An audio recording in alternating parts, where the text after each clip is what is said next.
Hi, this is Munson with Munson Music, and we're going to talk about how you could strum through a song called Here Comes Forever by R5. And it starts out with a really cool little bass line where you can play 3rd fret on the D string 3 times, and then we go to the A string on the 3rd fret 5 times. 1, 2, 3, 4, 5. So that whole first riff is kind of about that 3 plus 5, right, if you want to kind of follow that. So you got an F note on the D string 3rd fret, and then a C note on the A string 3rd fret. And then we go to the low E string on the 3rd fret 3 times, and then open A 5 times, and then we almost kind of start over again by going 3rd fret on the D string, and then 3rd fret on the A string, and then we go to the low E on the 3rd fret 3 times, but then we go back to the A string on the 3rd, kind of for that 5 times. So you're kind of doing an F, C, G, A, F, C, G, C is kind of our main verse chorus. And you could back that up with chords and start on an F major chord. We'll talk about a really easy way to play that. But if you know the bar F major, you do your first finger across the entire 1st fret, 2nd finger on the G string 2nd fret, 3rd finger on the A string 3rd fret, and the pinky on the D string 3rd fret. And if you strum all those together, that sounds an F major chord, and it sounds really happy. Now another F, or a good substitute for that, is something called F major 7, where you do the 1st finger on the B string 1st fret, 2nd finger on the G string 2nd fret, and 3rd finger on the D string 3rd fret. And if you strum the D string to the high E string, that sounds an F major 7. Now another F that could be very cool to work through this too would be like an F major 13. And the way you play that, you do 1st finger on the G string 2nd fret, 2nd finger on the G string 3rd fret, 3rd finger on the B string 3rd fret, and the pinky on the high E string on the 3rd fret. And if you strum the D string to the high E string, that sounds an F major 13, or an F major with a D and a G added. And then from the F, we're going to be going to a C major chord. C major. 1st finger goes to the B string on the 1st fret, 2nd finger on the D string 2nd fret, 3rd finger on the A string 3rd fret, and if you strum the A string to the high E string, that sounds a C major chord, and it sounds really happy. Now you might also want to think about using something called a C major 9. And the way you play C major 9, 1st finger goes to the D on the 2nd fret, 2nd finger on the A string 3rd fret, 3rd finger on the B string 3rd fret, and the pinky on the high E on the 3rd fret. And if you strum the A string and the high E string, that sounds a C major 9. So you may want to think about that for your C chord. And then from the C, we'll be going to a G major chord. And we play G major. 1st finger goes to the A on the 2nd fret, 2nd finger on the low E string on the 3rd fret, and 3rd finger on the high E string on the 3rd fret. And if you strum all those together, that sounds a G major chord, and it sounds really happy. Now another way to play the G would be putting the 3rd finger on the B string 3rd fret, pinky on the high E string on the 3rd fret. So you may want to think about that, because that way you can kind of leave 3 and 4 in that one place, kind of following those voicings. And then from there, from the G, we'll be going to an A minor chord. When we play A minor, 1st finger goes to the B string on the 1st fret, 2nd finger on the D string 2nd fret, and 3rd finger on the G string 2nd fret. And if you strum all those together, that sounds an A minor chord, and it sounds really simple. Now for the A change though, you may want to think about something called A7 sus. You play A7 sus. 1st finger goes to the D string 2nd fret, 2nd finger on the G string 2nd fret, 3rd finger on the B string on the 3rd fret, and the pinky on the high E string on the 3rd fret. And if you strum the A string to the high E string, that sounds an A7 sus. And that might be kind of cool, because that way you don't actually have to move that 3rd and 4th finger through the songs to kind of use those voicings. C, G, C. Now a lot of times with a song like this though, to make it more interesting, I like adding something called a strum pattern. Now you could kind of follow just that line with kind of downs, and this could be kind of a cool idea to kind of follow that bass line with your chord shapes. So you kind of have that F major for 3 downs, and then your C for 5, G for 3, A for 5, F for 3, C for 5, G for 3, and a C for 5. So you may want to just follow it that way. But a lot of times, especially if I'm singing, I like using a consistent strum pattern. One of my favorite strum patterns for a 4/4 like this is down, down, up, up, down, up.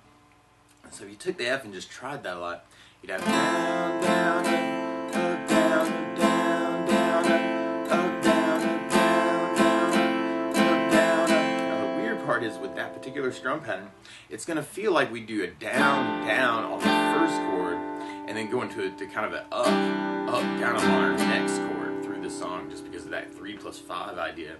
So you'd have an F with a down, down, C on the up, down, up, and then the G with a down, down, A minor on with the up, down, up, and then the F with the down, down, C with the up, down, up, and then the G with the down, down, and then C with the up, down, up. So all together you'd have F with a down, down, C on the up, down, up, G on the down, down, A minor on the up, down, up, F on the down, down, C on the up, down, up, G on the down, down, C on the up, down, up. Now something else you may want to try and add to it too is bass notes, and a lot of times on that first down of the down, down, up, you could run a bass note for the chord.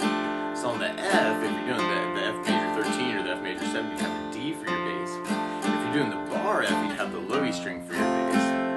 On the C, you'd have the A for your bass. On the G, you'd have the low E for the bass. And on the A minor, you'd have the A string for the bass.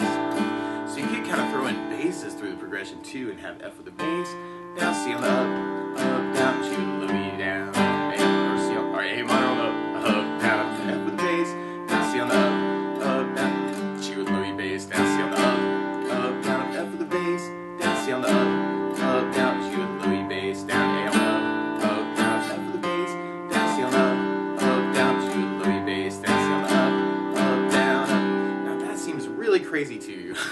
You could do just down, down, up on each of those chords too. So if you wanted to break it down, you could do F, down, up, C, down, up, G, down, up, A minor, down, up, F, down, up, C, down, up, G, down, up, C, down, up, kind of even it out. And that might make it easier to add basses on all those chords. So you could do F with a bass, down, up, C with an A bass, down, G with a low E bass, down, up, A with an A bass, down, F with a bass, down, up, C with an A bass, down, G with a low E bass, down, C with an A bass, down, up. Now later on, especially at the end, you'll kind of hear this hit too, where the 3+5 idea turns into like a 2+3 idea, where you got the F for 2, and then C for 3, and then G, A minor 3, F for 2, C, G, C, F, C, G, A, F, C, G, C,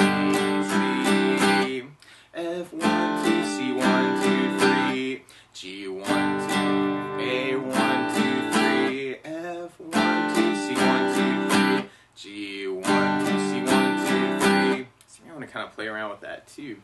But we'll basically be, and another strum pattern. Another strum pattern you may want to play around with is a 16th note strum pattern. And what I mean by that is if you're tapping your foot at the beat, right now we're kind of dividing that beat into 2 parts. 1, 2, 1, 2, and that's called an 8th note.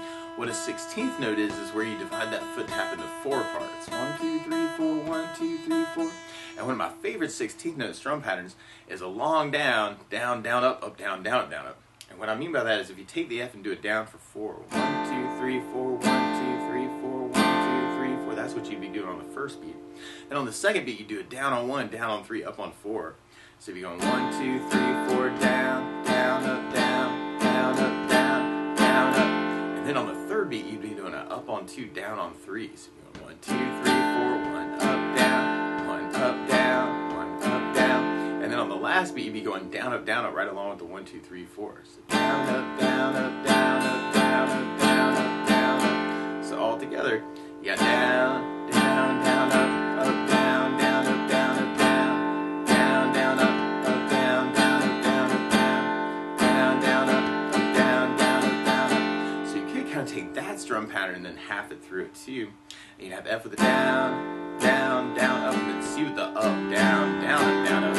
G with the down, down, down, up, and then the A for the up, down, down, up, down, up, and then F for a down, down, down, up, C for a up, down, down, up, down, up, G for the down, down, down, up, and then C with the up, down, down, up, down, up. So you'd have F, down, up, C, up, down, down, up, down, up, G, down, down, up, A minor, F, down, down, up, C, up, down, down, up, down, G, down, down, up, C, up, down, down, up, down, up. So I dig on that too. Or you could add basses to that and make it a bass, down, down, up, and then a up, bass, down, up for the next chord. So G with low E bass, down, down, up, A, up, bass, down, up, F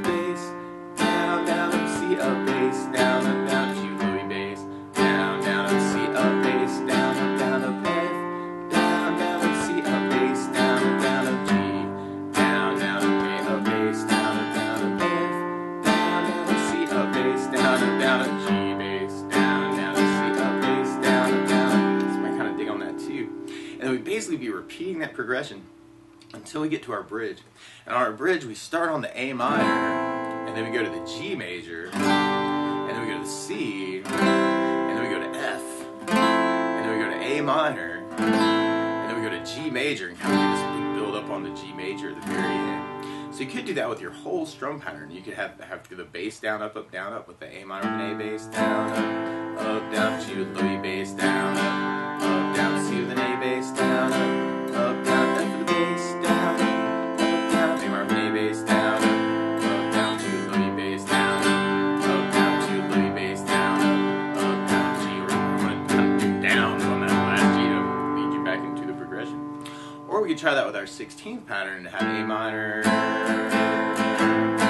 with low E bass, C with an A bass, F with the bass down, A minor, G, G.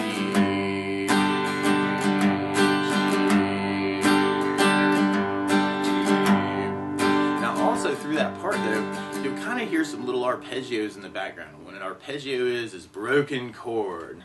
So instead of playing the whole chord, you may want to think about kind of playing just individual notes. And I'm kind of throwing that as kind of a free form, but that could be kind of a cool idea to kind of find some notes in the chord that sound good and just kind of play individual notes through that part. So you want to kind of think about doing that before we go into our verse chorus again. So then we kind of pick it back up on our F, C, or you can kind of take a little piece of all those different ideas that we're talking about and find a way that works for you really well and kind of run with that.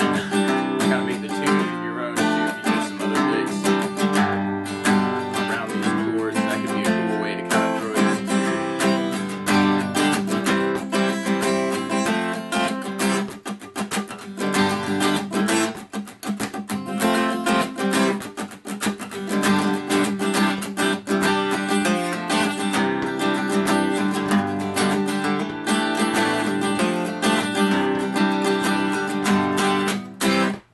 That's the basics of how you get strummed through Here Come Forever by R5. So good luck!